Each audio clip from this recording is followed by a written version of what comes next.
Well, greetings, fellow Captain Power fans. This is Peter Murano, and I'm author of the new book on the Captain Power series called The Captain Power Companion. And what I'm actually holding in my hands here is the prototype. It's the first hard copy of what they call the flip book proof. And that means that this book is finally going into production. And it's been a long time since the concept hatched itself in my brain to write this book, and I'm so happy, so pleased to see that it's finally coming to fruition. And today, I didn't want to spend a lot of time talking about the book, but just to show it, I want to talk more about Gary Guttman's music to the Captain Power television series. And I happen to have the compact disc right here, and this is a 2012 release on compact disc by the Goddard Film Group. And I was so happy when the CD came out, and I'm pleased that I own a copy still to this day and can share it with you through this program. And the CD comes with a very detailed 16-page booklet, complete with insights and interviews with the composer and other folks like Gary Guttman, the creator of the series, and the recording sessions for the music were actually conducted not by the composer, but by a fellow composer, the now famous John Debney. And you might know his work from movies like Scorpion King and Iron Man 2 and so forth. So he conducts this music so well, it's like he wrote it almost. And the orchestra just plays perfectly. Just all the sections and together are wonderful. So this is all good for the fans like you and like me. And there's 40 tracks on this CD. So in part one of the discussion, I covered about a dozen of them, and I'm going to do at least that many today. But I think that means we have to do part three one of these days. So we'll look forward to that day. But right now, this is part two, the music of Gary Guttman to the sci-fi television series Captain Power and the Soldiers of the Future. You know, I simply love this music, and I have ever since I first heard it back in 1987. And I think that what makes Guttman's music unforgettable is its ability to evoke the show's futuristic landscapes and bring out the nuances of its characters and, quite frankly, intensify the drama of Captain Power's narrative.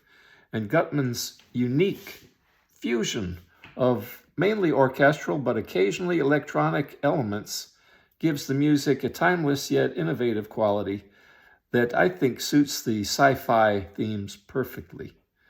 And his work bridges classical film scoring techniques with modern sounds, and that creates a score that feels and sounds fresh today, even decades later from when it was composed. Now, it was very interesting for me to learn that Gary Guttman did not have the opportunity to compose the music to Captain Power while looking at episodes, watching the actual scenes unfold. No, sir.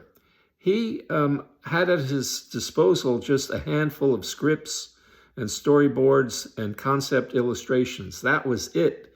And from that, you wouldn't think that he could have produced, or that anyone could have produced, such a musical masterpiece that perfectly fits the characters and the action and what's taking place on the screen.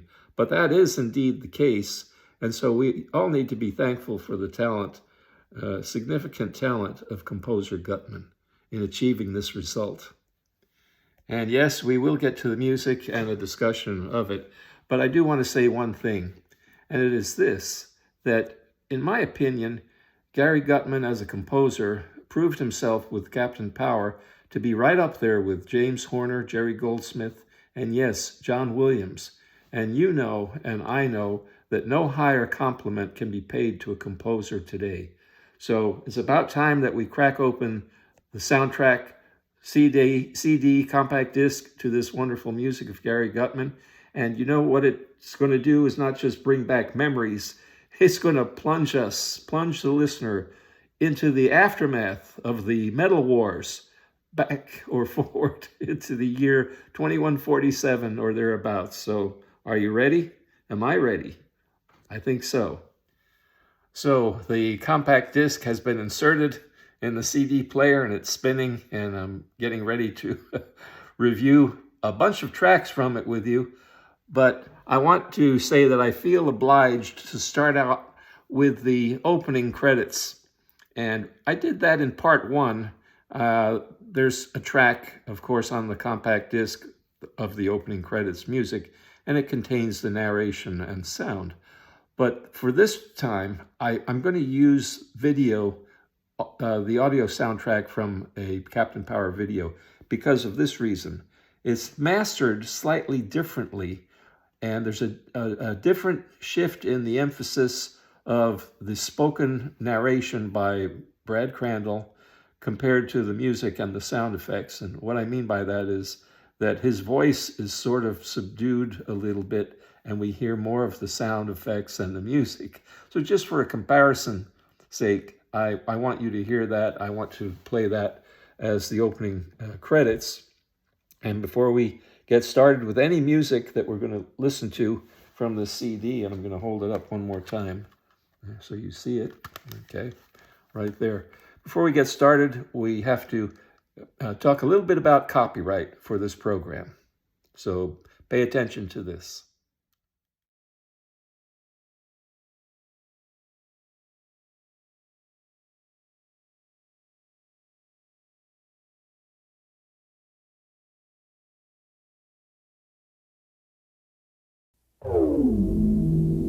Power on. Captain Power and the soldiers of the future. Earth 2147. The legacy of the Metal Wars, when man fought machine and machines won. Biodreads, monstrous creations that hunt down human survivors and digitize them. Volcania, center of the Biodread Empire. Stronghold and fortress of Lord Dread, feared ruler of this new order. But from the fires of the Metal Wars arose a new breed of warrior, born and trained to bring down Lord Dread and his Biodread Empire. They were soldiers of the future, mankind's last hope.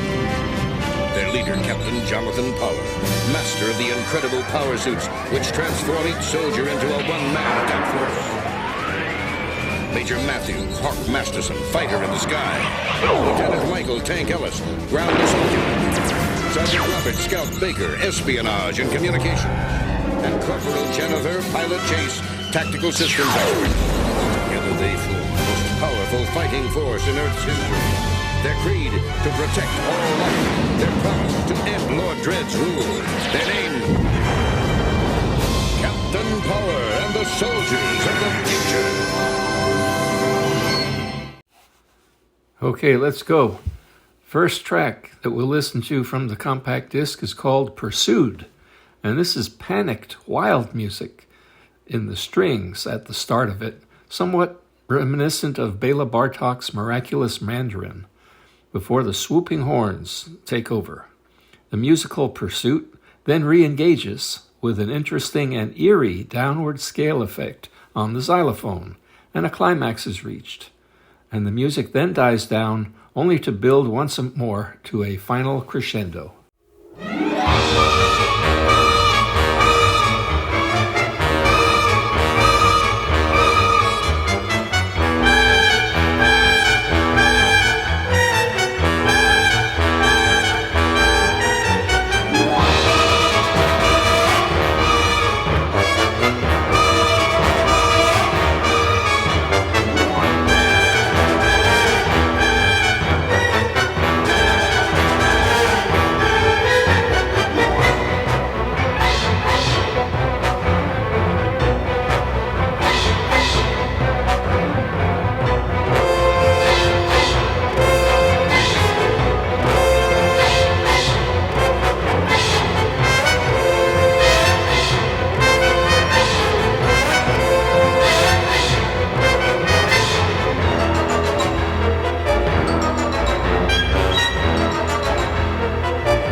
Well, that was the track called Jump Ship 1, lasting 20 seconds. The French horns announced the Captain Power theme boldly and with confidence amid swirling harp glissandi. This is music that occurs with the landmark logo after the closing credits and will be very familiar to fans. Although quite brief, it is robust and leaves a lasting impression of heroism.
Yes.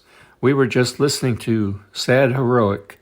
Music here is quite somber, with a deeply felt muted French horn at the start before giving way to a sad theme in the strings and winds. Very familiar to fans, I'm sure, with that muted French horn that turns things sour. But then a heroic but tragic theme is boldly announced on the horns. There's a rattle of the snare drum leading to a brass buildup. The strings edge their way into the crescendo, and then the whole orchestra. The climax is heartbreaking in its refusal to allow victory to gain the upper hand as the music fades away, reaching its downcast conclusion in the low strings.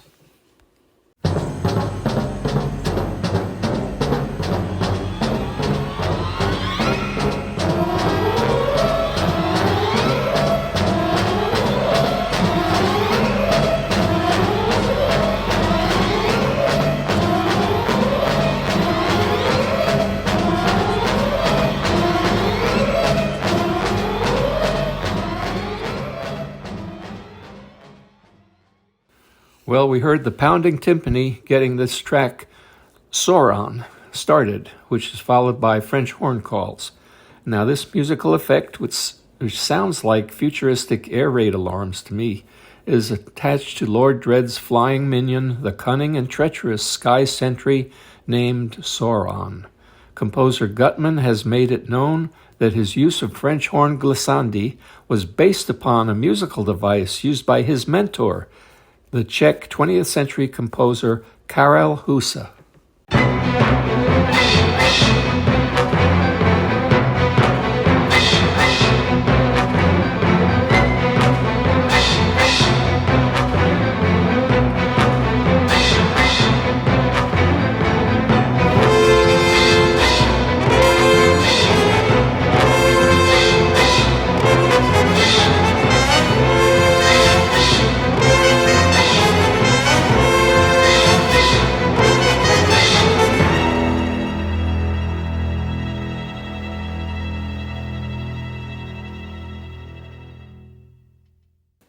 And that was Pursued Vamp. Now, the use of the word vamp here may be confusing because in the world of romance novels, the word vamp usually refers to a charismatic, seductive female figure. Well, that's not what is going on here. In music, a vamp refers to a repeated musical section or phrase typically used in a composition to provide a foundation or backing for other musical elements. It often occurs before the start of a more complex or a new section of the piece or during transitions. In this track, we have a brief allegro section with brass plus pounding timpani and cymbal accents, the vamp. Astute listeners will recognize the same musical elements from the earlier track, Pursued, that we listened to. As a result, this is yet another cue that exhibits the influence of Béla Bartók, the classical composer from Hungary, and it provides forward momentum for half a minute before quivering to an eerie conclusion in the strings.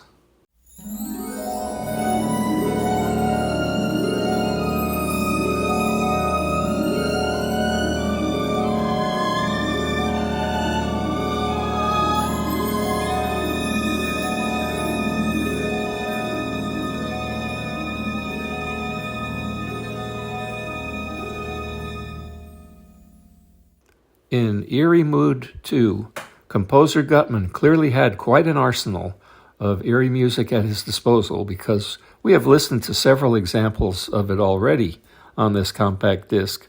So watch out, here comes some more. Although this time it's not percussive. Instead, we have high strings weaving an uneasy tune amidst the swirling harp.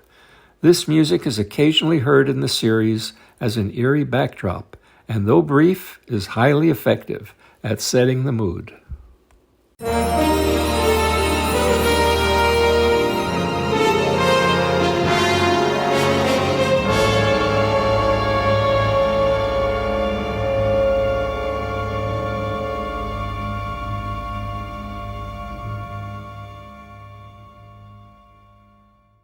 So I'm wondering who comes up with the titles of these tracks. Captain Power Beware is the title of this one.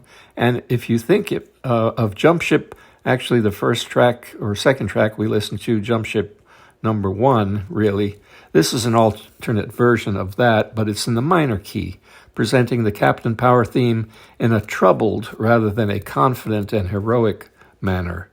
The music does not resolve pleasantly in Captain Power Beware, but instead leaves us hanging in suspense.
That was Land Battle.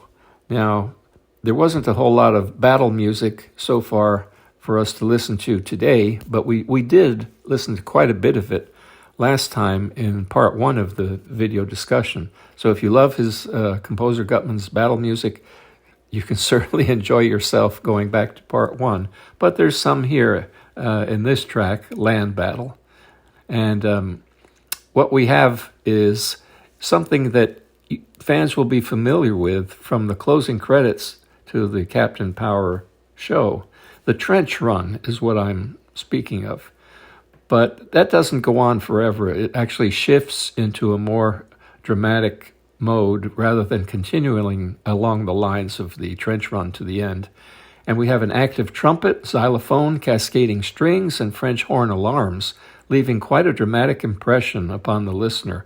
There's also a brief slice of music often associated with the sound made when one of the power team terminates a biomech trooper.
That was Sneaking Around.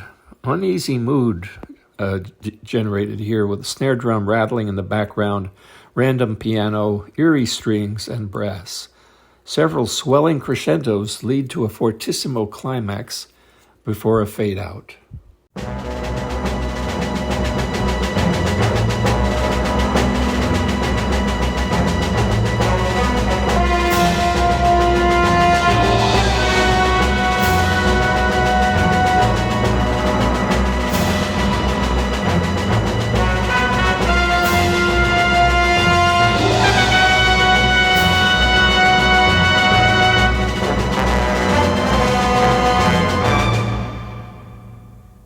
That was Captain Power Vamp, yet another vamp. And here's what you've been waiting for. A martial opening with heroic brass announcing the Captain Power theme with pounding percussion in triumph, and then a sudden end. It was all there in a mere 32 seconds.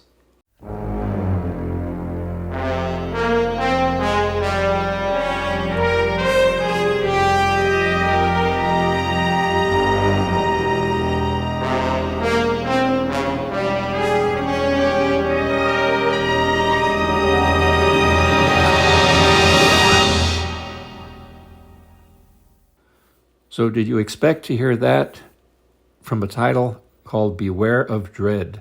So we had Captain Power Beware, and now Beware of Dread, music that is well known to fans as it is associated with the endings of a few episodes. For instance, A Fire in the Dark, in which the blind woman, Jessica, declines to become a tool of Lord Dread in the designing of a new fleet of Biodreads. It's brief, but it's very effective music. Well done.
Okay, that was Seconds Ticking. And it wasn't just a few seconds long, it was 1 minute and 12 seconds. and it's a perfect musical accompaniment to a tense, suspenseful situation. The sizzle and rattle of the percussion, ascending and descending keyboard, along with the edgy strings, all combine to set that mood.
Serious Somber is a longer track, as you heard. The low keys of the piano, combined with double bass and synthesizer, refer to Lord Dread and his dark mechanized world. The synthesizer makes an announcement with tragedy, and this is Lord Dread's tragic theme, and the synthesizer's music there matches his tragic character amidst gongs and percussion. This is one of the longer sequences on the album, and it's quite memorable.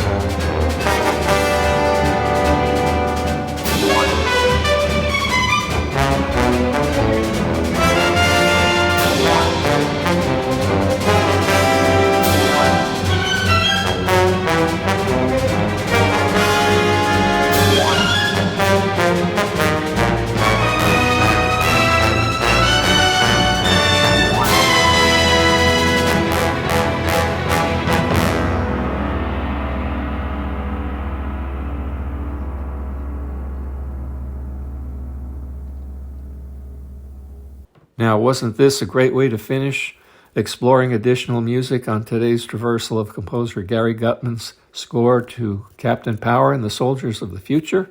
It was Captain Power to the rescue.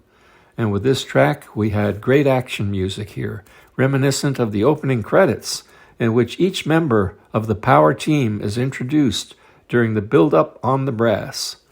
There is very fine playing there by the trombone and the tuba, along with galloping snare drum and a wonderful orchestral crescendo. Well, we're wrapping up part 2 of our exploration of the music of Gary Guttman to the wonderful television sci-fi series Captain Power, and I wish to extend my thanks to you for joining me today. I think that we can all agree that Gary Guttman's music embodies the very essence of the series, and it stands shoulder to shoulder with the characters in terms of importance and impact. And there's still more tracks left to go on this CD to discuss. So we definitely have enough for a part 3, and I look forward to putting that together at the appointed time. And once again, I would like to suggest quickly that the true strength of Guttman's compositions lies in the vivid memories and the emotions that the music evokes within us. Memories of tank, hawk, scout, pilot, the captain, mentor, and yes, even Lord Dread and his evil cohorts, all of them. So from the adrenaline-based confrontations to the suspenseful and poignant melodies, this superbly crafted music encapsulates all that defines the Captain Power series. And so, darn it, we're out of time. There's never enough time for anything. As we conclude, this is Peter Murano. I'm grateful for having had your company today. I look forward to listening to more musical excerpts with you in the future, and I trust that you felt that the last 20, 30 minutes or so was time well spent. I certainly felt like it was. So until we meet again, stand up for the cause of right in this world, and always be ready to extend a helping hand to others. And remember to power on when needed. See you next time. Bye-bye. This is Captain Power. I'm closing in on Dread.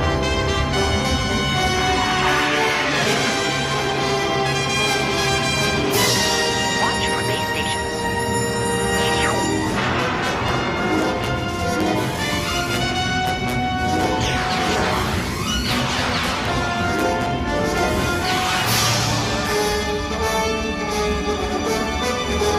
Visibility now.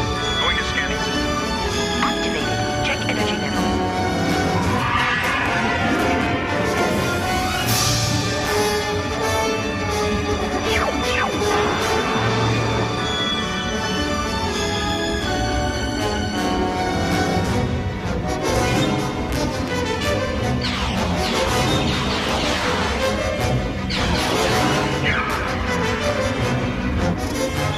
Check power levels.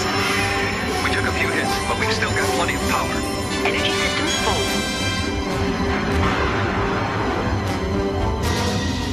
Hold on. I'm gonna blow this baby.